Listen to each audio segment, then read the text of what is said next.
প্রথম দফার নির্বাচনে আলিপুরদুয়ার, কোচবিহার, জলপাইগুড়িতে ভারতীয় জনতা পার্টি বিপুল ভোটে জয়যুক্ত হবে বললেন বিরোধী দলনেতা শুভেন্দু অধিকারী।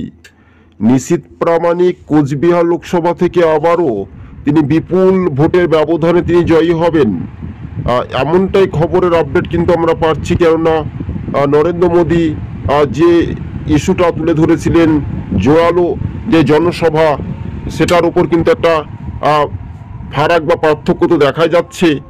এবার তৃণমূল কিন্তু ভোট কিন্তু লুট বা দখল না করতে পারলেও মানুষকে গণতান্ত্রিক অধিকারভাবে তারা হুমকি বাড়ি বাড়ি দিয়েছে। বেশ কয়েকটি বুথে অপ্রীতিকর ঘটনা ঘটেছে।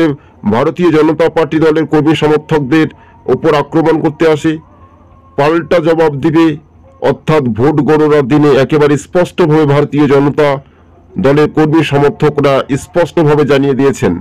রাজ্য রাজনীতির বিষয়টা টিভি সকাল ইউটিউব চ্যানেলটি যদি ভালো লেগে থাকে অবশ্যই চ্যানেলটিকে সাবস্ক্রাইব করে সঙ্গে থাকবেন।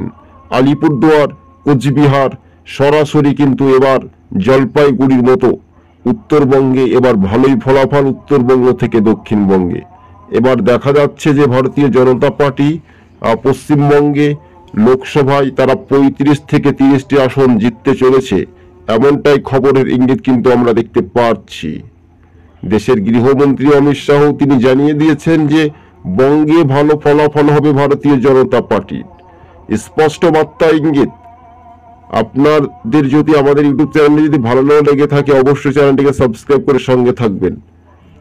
নিশীথ প্রামাণিকের ভোটের ব্যবধান দ্বিগুণ বাড়বে বললেন শুভেন্দু অধিকারী সহ বিজেপির কার্য নেতৃত্বগণ। এই মুহূর্তে সবচেয়ে বড় খবর, বিগ ব্রেকিং নিউজ রাজ্য রাজনীতির ময়দানে লোকসভা ভোটে।